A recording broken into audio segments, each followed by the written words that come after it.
Welcome, everyone. I'm excited to welcome you to today's session.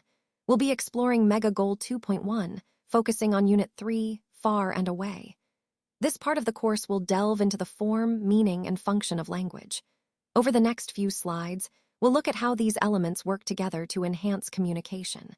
So let's get started and enjoy the journey through this interesting topic. Let's take a closer look at today's lesson objectives.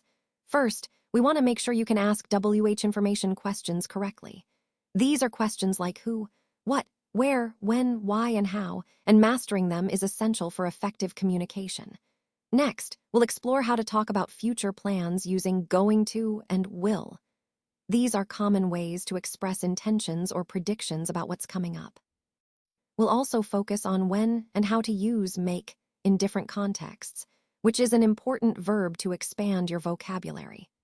Additionally, we'll look at how to use be going to specifically for talking about future plans, emphasizing that it's often about intentions or decided actions. Finally, we'll cover the present progressive tense, which is frequently used to describe arrangements or plans in the near future. Understanding these concepts will help you communicate more confidently about the past, present, and future. So, let's get started and make these ideas clear and practical for your everyday use. Now let's take a closer look at how we form the future tense with be going to. First, you start with the subject, such as I, you, he, she, it, we, or they. Next, we use the correct form of the verb be, which depends on the subject. For example, I am going to, he is going to, they are going to. Then we add the base form of the main verb, which is the infinitive without to. So a full example would be I am going to study, or she is going to travel. It's also important to understand how to ask questions with this structure. For questions, you invert the subject and the form of be, so it becomes am I going to? Or is he going to? And so on. When expressing a negative idea, simply add not after the form of be. For example, I am not going to attend, or they are not going to arrive early. Finally, for affirmative statements, it's straightforward. You just state the subject, the correct form of be, and then the main verb like we are going to visit. This structure is very useful because it clearly expresses future intentions or plans, which is a key part of talking about the future in English.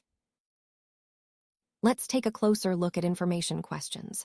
These are the questions that typically start with words like who, what, where, when, why, and how. They are essential because they help us gather detailed and specific information about a topic. When asking these questions, we're aiming to uncover the facts, understand the context, and explore the underlying reasons behind a situation. In the broader scope of our presentation, understanding how to formulate and interpret these questions is crucial. They guide us in collecting the right data and insights, which ultimately support better decision-making and problem-solving.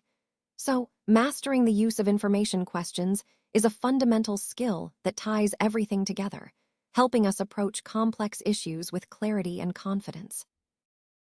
Let's take a closer look at WH question words. These are the words we use to ask questions that seek specific information. Words like who, what, where, when, why, and how are all part of this group. They are essential because they help us gather detailed answers and deepen our understanding of a topic. For example, if I want to know a person's identity, I might ask, who is responsible for this project? Or, if I need to find out the location, I would ask, where is the meeting scheduled? These words are the starting point for most questions because they guide us toward the kind of information we're after. Understanding how to use WH questions effectively connects to our overall theme of improving communication skills. By mastering these question words, we can ask clearer questions, encourage more meaningful conversations, and obtain the precise information we need. So, mastering WH question words is a fundamental step in becoming a better communicator. Now, let's look at this slide titled In Studio. Here, we see some common questions and prompts that are useful when gathering personal information or conducting an interview. First, we have what, when, where, how, and who. These are basic question words that help us get detailed answers. For example, what do you do in your free time? Or when is your birthday? Next, there are specific questions like Do you live with, which asks about your household. This helps us understand living arrangements. Then, did the interview happen, which is about confirming if the interview took place. Another important question is your phone number? This is essential for contact purposes. And finally, do you get to school, which is about transportation, how you commute daily. Throughout this slide, the key idea is to recognize the types of questions used to gather personal details. These questions are part of effective communication, especially in interviews or casual conversations. Remember, filling in the spaces with the correct answers is vital, and these questions connect directly to the overall theme of how we share and collect information about ourselves and others. Now let's look at how we use the verb to be in sentences. When you want to describe something or someone, you typically use be followed by an adjective. For example, if I say, "Your house is large," I'm using is to connect the subject, your house, with the adjective, large, giving more information about the house. It's important to remember that be changes form depending on the subject. For example, he is, she is, it is, and so on. Now, before a noun, we usually use an adjective to describe or specify, followed by the noun itself, and then the subject. For instance, in the sentence, "He is an intelligent boy." An intelligent boy is the noun phrase. Here, intelligent is the adjective describing boy, and he is the subject.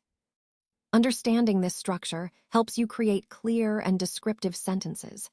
It connects with the overall theme of how to properly build sentences in English, especially when describing people, places, or things.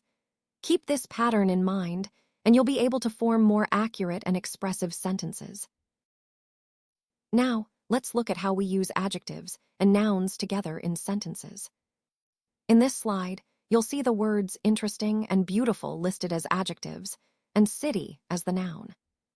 When we say Riyadh is, we can add an adjective before city to describe it.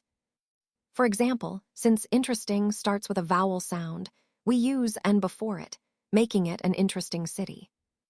Similarly, beautiful starts with a consonant sound, so we use a, resulting in a beautiful city.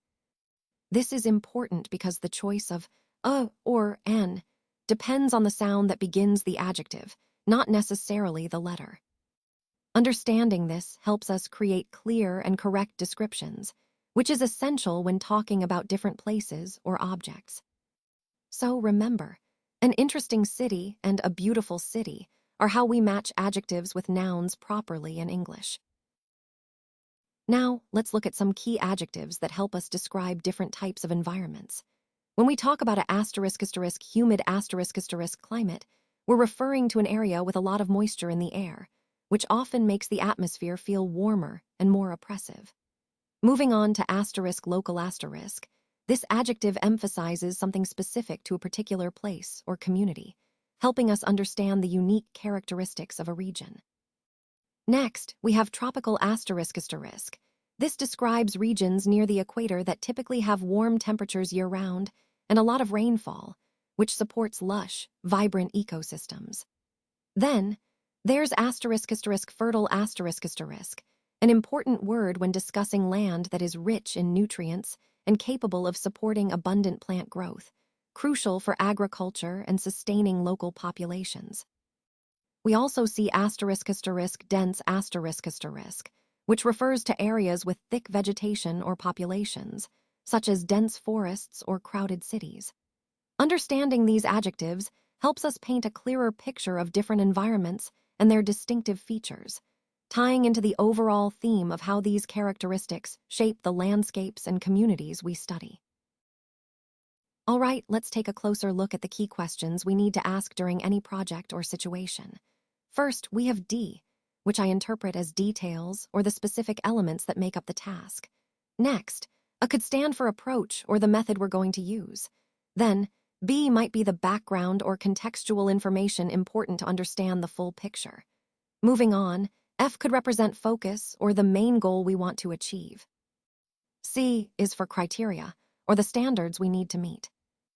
Now the next set of words, when, where, who, how, what, these are fundamental questions that help us gather all the necessary information. Asking when helps us understand the timeline. Where pinpoints the location. Who identifies the stakeholders involved. How explores the process or method, and what clarifies the objectives or deliverables. Finally, let's practice encourages us to apply these questions actively. Remember, these questions are essential tools for planning and decision-making. They connect to the overall theme of thorough preparation and strategic thinking, ensuring we cover all bases before moving forward. So, when you're faced with a new project, keep these questions in mind. They'll guide you towards clarity and success. Right now, my friends are waiting for me. They are expecting me to join them soon. We often use the present progressive tense to talk about actions that are happening at this very moment. You'll notice the structure is the verb be in the present form, am, is, or are, plus the verb with an ing ending. It's useful not only for describing what's happening now, but also for talking about definite plans in the near future. So, in this case, I'm emphasizing that my friends are already waiting and I am on my way. This tense helps us make our conversations more immediate and lively. Let's take a closer look at how to form questions and negatives in the future tense using will and going to. First, notice that the structure starts with the subject, followed by the appropriate form of be, which can be am, is, or are, then a WH word like who, what, where, when, or why, and then the base form of the verb or the infinitive. This is how we formulate questions when we want to ask about future plans or intentions. Next, for questions, we typically start with the WH word, then will or going to, followed by the subject and the base verb. For example, what will you do tomorrow? Or where are you going next week? Moving on to negatives, we add not after will or going to, so the structure becomes will not or won't, and going to not is less common but still correct. For example, I will not attend the meeting, or she isn't going to buy that. Finally, the positive or affirmative form uses will, or going to followed by the base verb, like I will help you, or they are going to visit us. Understanding these structures helps us clearly communicate future intentions, predictions, or plans, which is essential to mastering future tense in English. Remember, using will tends to be more spontaneous or when making promises, while going to is often used for planned actions. So on this slide, we're looking at the words think, maybe, and probably. These are all words that reflect different levels of certainty or confidence in our thoughts and decisions. When we think about something, it's often a more deliberate process. We're considering options or analyzing a situation.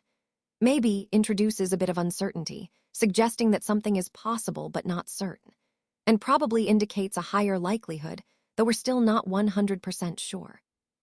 These words are important because they show us how our language can influence perceptions and decision-making.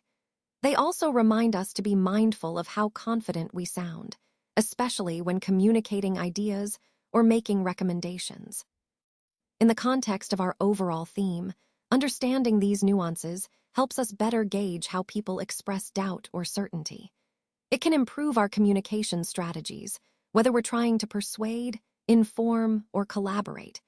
Being aware of these subtle differences can make our interactions more effective and nuanced. Let's take a look at some common time expressions we use when talking about the future. These are essential because they help us specify when something will happen. First, we have words like tomorrow and next week, which are pretty straightforward. They point to the upcoming days or weeks. Then there are expressions like in the future or later, which are more general and can refer to any time beyond now. We also use phrases like soon or before, which indicate that something will happen relatively quickly or at a point earlier than another event. Additionally, by is a very useful word, like saying by next year, meaning at or before that time. These expressions are key tools for planning and describing future actions clearly. Connecting this to the overall theme of our presentation, mastering these time expressions allows us to communicate our intentions and plans more effectively. They help us set expectations and coordinate with others, which is a crucial part of fluent communication in any language. So, understanding and practicing these expressions will definitely help you become more confident when discussing future events. So here is an example of a partner's daily schedule. First, they start their day by running in the park at 6 a.m., which is a great way to energize and stay active. Then they have breakfast at 7:30 a.m., setting a healthy tone for the day. Mid-morning, around 1:40 p.m., they take a break to eat lunch, ensuring they stay fueled throughout the afternoon. Later, at 2:15 p.m., they take a quick nap, which can help improve focus and overall well-being. In the evening, at 7:30 p.m., they do their homework, staying on top of their responsibilities. Finally, they wind down by sleeping at 11:30 p.m. This schedule highlights the importance of balancing activity, rest, and productivity, which connects to the overall theme of managing time effectively for a healthy lifestyle. From the Holy Quran, this slide highlights the divine guidance that the Quran provides to us. It's not just a book, it's a complete source of direction for life, morality, and faith. The Quran emphasizes the importance of understanding and applying its teachings in everyday life. It reminds us that the words are not just meant to be read, but to be reflected upon and acted upon. This connection to divine wisdom is what makes the Quran a timeless guide, relevant across generations. Throughout our presentation, we've seen how this divine guidance shapes our values and actions. So, when we refer to the Quran, we're tapping into a source of eternal truth and moral clarity that supports our spiritual journey and overall understanding of life. All right, let's take a look at today's homework. Please refer to workbook page 245, specifically the exercises labeled M through N. These exercises are designed to reinforce what we've covered so far, so I encourage you to work through them thoroughly. As you go through these, focus on applying the key concepts we've discussed, whether it's a particular technique, principle, or method. Think of this homework as an opportunity to solidify your understanding and see how these ideas work in practice. Remember, the goal here is to connect what you've learned in this presentation to real-world applications or your own experiences. That connection makes the material more meaningful and easier to remember. If you encounter any challenges or questions while working on these exercises, don't hesitate to revisit the relevant sections in the workbook or reach out for clarification. This exercise ties into our overall theme of mastering the material, so I encourage you to approach it with focus and curiosity. Good luck, and I look forward to seeing your progress. Thanks, I really appreciate your time and attention today. I hope you found the information useful and inspiring. Remember, the key points we've discussed are all about how these concepts can make a real difference in your work and your projects. Keep the ideas we've explored in mind as you move forward, and don't hesitate to revisit this presentation whenever you need a refresher. Thank you again for being such an engaged audience. Have a great day.